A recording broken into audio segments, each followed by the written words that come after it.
All right, so let's talk about electrolytes.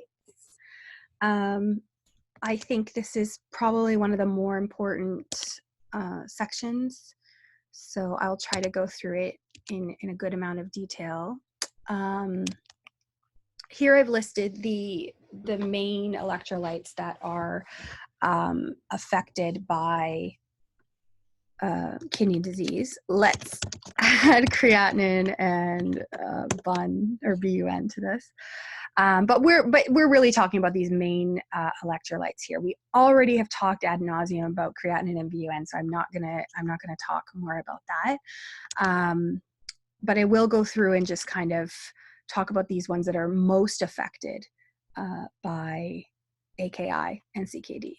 So remember from your fluid and electrolyte balance that 98% of the body's electrolyte is inside the cells, okay? And only 2% is in the blood.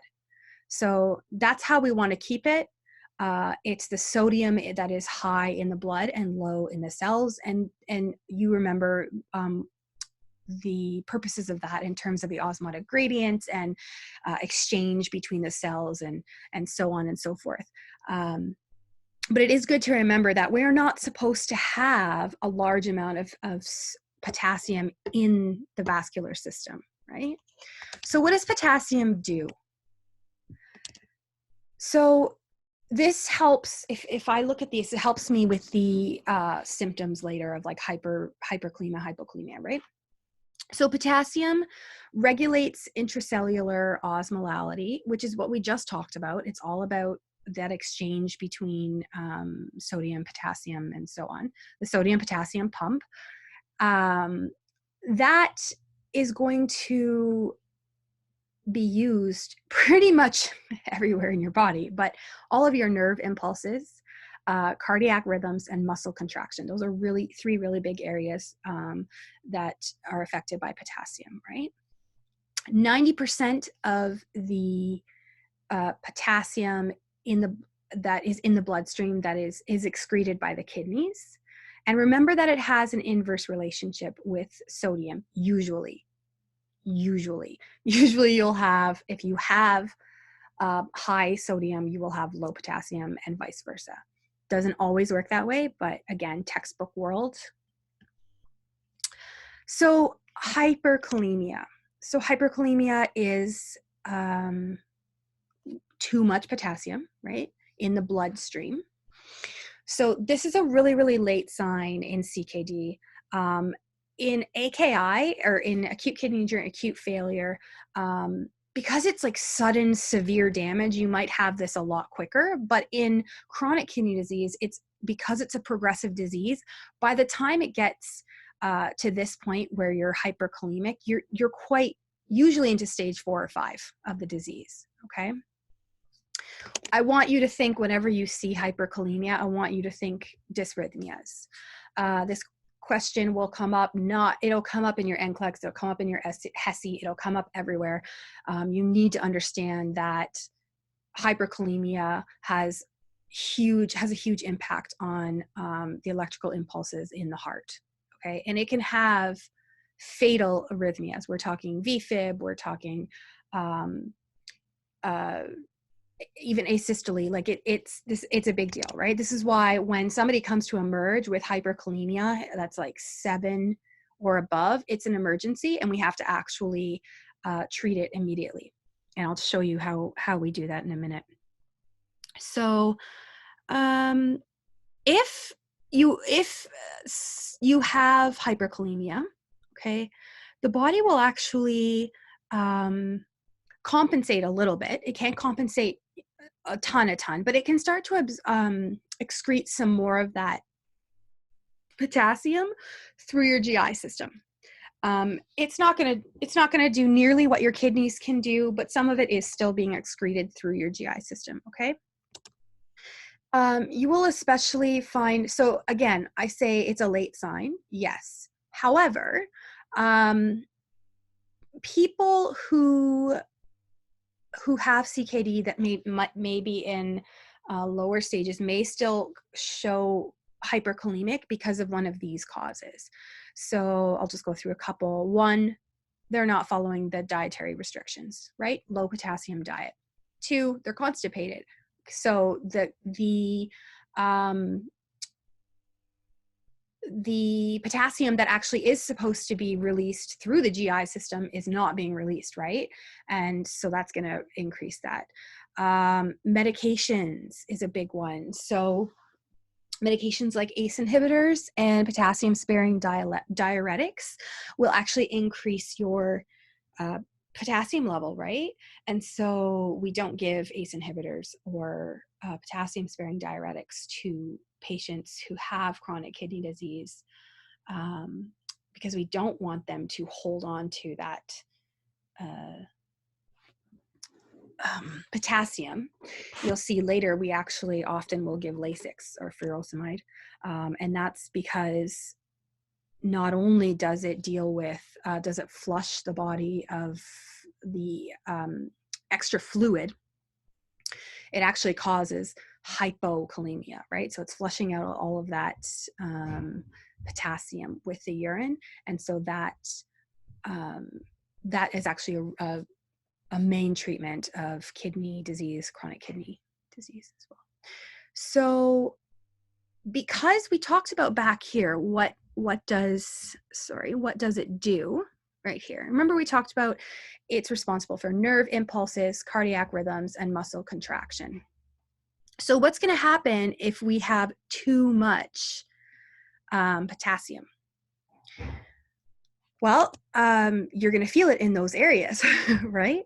So you're going to have skeletal muscle weakness or paralysis. Leg cramps are another big one. So this is another question that comes up often on exams that I've seen. Hyperkalemia, just make sure you know that A, dysrhythmias, B, leg cramps. So these kinds of disturbances in your cardiac conduction, I don't know that you guys have taken, I don't know how far into ECGs and whatnot you guys got into in your last semester. So I don't want to overwhelm you by talking through this. If you do want to know that, shoot me an email, I'll make another video for you. But the point is it has effects on the heart. Mostly it can have fatal arrhythmias, and leg pain are your big ones. So when we're talking about kidney failure, you're almost always going to be talking about hyperkalemia, not hypokalemia. And that's because we've talked about it, why that is, right? It's not, the kidney is not excreting the potassium that it usually does. You may have a patient who is over-diuresed, so they've had too much Lasix or furosemide, and may have low potassium. And the other thing is that dialysis, we'll talk about later, also has effect on potassium and actually can remove all the potassium from your body. And so we want to make sure that they are not hypokalemic. But really, when we're talking about kidney disease and potassium, we're looking at hyperkalemia, okay? And how do we treat it? So we know that the norm is 3.5 to 5 in the blood, right?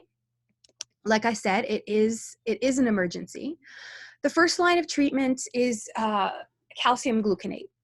And this is because calcium gluconate doesn't actually affect the potassium level. It doesn't flush out any of the potassium. What it does is it stabilizes the cardiac cell membrane and protects it, the myocardium, from the effects of hyperkalemia, okay? So if the hyperkalemia isn't horrible, it isn't super long-term, we'll give that calcium gluconate until we can get it back down, right? Now, oftentimes that's, the ways in which we get it down, we need to do it quickly. Especially if it's over 7. And so it's really interestingly, what we do for that is we give insulin, and usually with glucose. And the reason for that is that it stimulates that sodium potassium pump and actually pulls the potassium out of the bloodstream into the cells. So it's okay to we don't want to have we don't want the cells to burst with potassium, but it's it's better that it's in the cells than it's in the blood, right? Because it's in the blood, it's going to have all these effects on dysrhythmia, muscles, and all of that, and so on and so forth. So after we can also use it's called K-exolate. I can't remember the generic name, but you might want to look it up in case it's on your, in case you only do the generic. Basically, it gives you diarrhea and you poop out the potassium. It does take days. It doesn't happen right away, but it entirely removes the potassium from your body, as well as renal replacement therapy or dialysis, which also removes the potassium entirely from your body. So in Emerge, what you mostly see is this potassium shift using the calcium gluconate and insulin. On the units, you'll see a little bit more of the K-exolate and things like that to try to get some of that potassium out of the body. Okay, so let's move on to calcium. Just let me. So the calcium in our body. And you again know from other semesters or whatever that calcium is also necessary for that sodium potassium pump to work properly, right?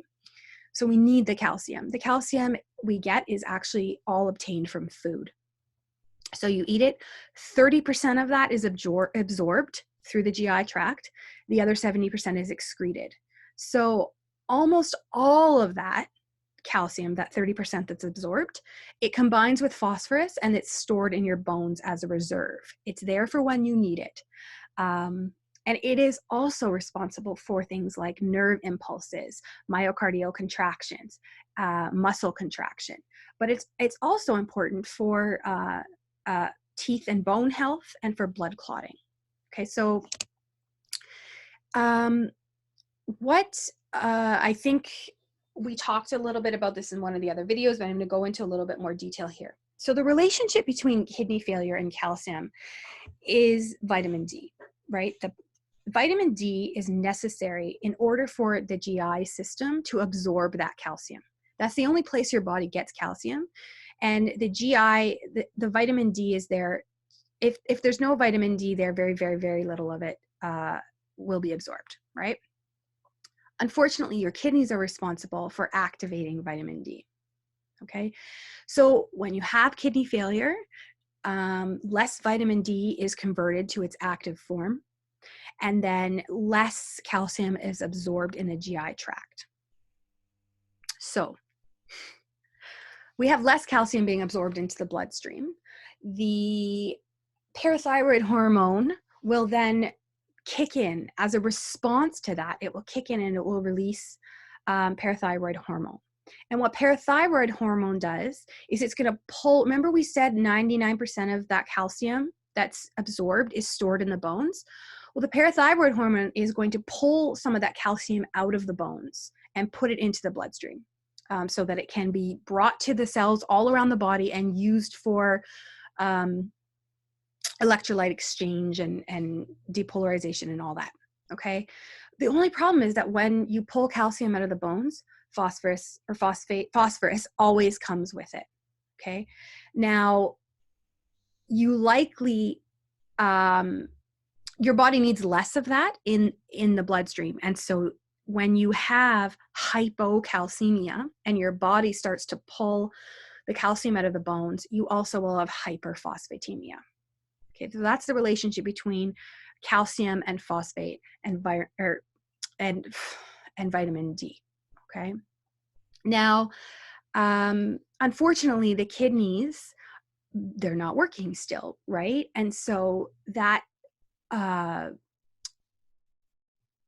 the phosphate or phosphor, I can't, you know what, whichever it is not being excreted out of the kidneys. And so that's going to contribute to the hyperphosphatemia as well. So as that's happening, you've got hypocalcemia. The body is pulling calcium out of the bones. It can cause bone disease. So you can get bone degeneration, slow bone growth. These are things that happen with chronic kidney disease. Those bone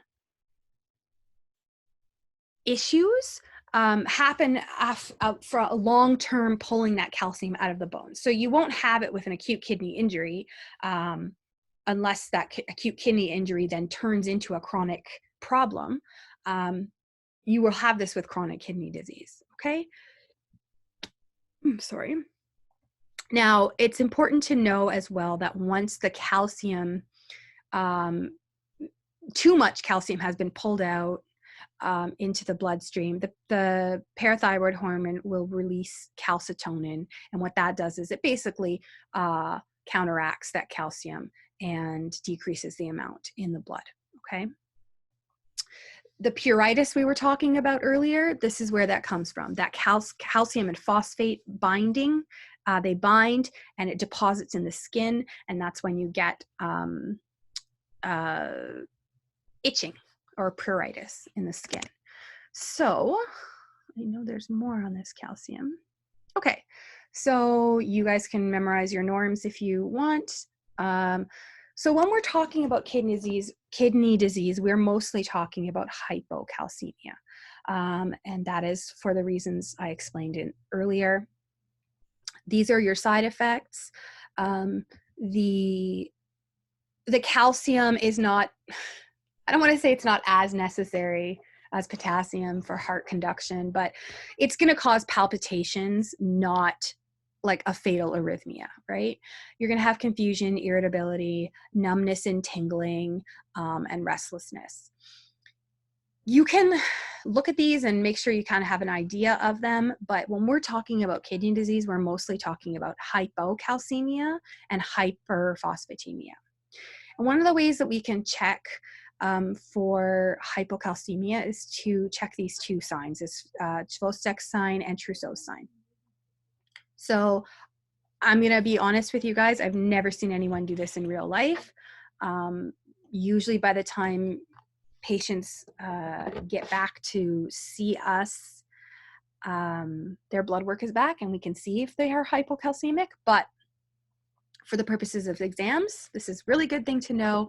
So Chvostek's is you kind of tap the facial nerve and the cheek will twitch. Trousseau's is when you squeeze the arm, like with the blood pressure cuff, and the hand will spasm. You can see in the picture there that it kind of spasms up. So you just kind of have to memorize these. They probably will, one of them will probably show up on a test, of course.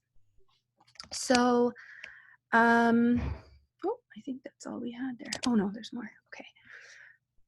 So what do we do to treat hypocalcemia? First line, we're gonna give calcium, but we need to give vitamin D as well, right? We'll talk about magnesium a little bit later. Calcium gluconate or IV calcium chloride. And again, we're going to monitor every 4 to 6 hours, monitor the IV site if we've put one in, and we're continually check these Chvostek and Trousseau's signs. Yes, you can look at these, but as we're studying for a test for kidney function or kidney disease, I would focus on knowing these if you can't memorize it all. I think the hypocalcemia is more important. Phosphate, again, it has hyperphosphatemia is more likely for the reasons I explained. This is a really, there's a lot of this in intracellular fluid. Again, we use it for muscle function, for red blood cell production, and for nerve function. It binds to calcium. It's used for bone and tooth health and growth. The kidneys are basically responsible for all of the excretion. And just in case you get a question about dietary, it's found in milk, cheese, eggs, meat, fish, fowl, and nuts. I don't think, so I know that I know people were asking a lot about these. I would not spend hours and hours and hours kind of trying to memorize all of these things, because really when we're talking about kidneys, you can only ask so many questions on an exam, right? When we're talking about kidney disease, our biggest concerns are the hyperkalemia, yes, hypocalcemia, yes, hyperphosphatemia, and we will talk about how to treat those later. Um, but really it's those fluid volume excess, those big symptoms that you need to understand. Okay, so hopefully that answered some of your questions about electrolytes. If you still have questions, shoot me an email and I will try to make another video.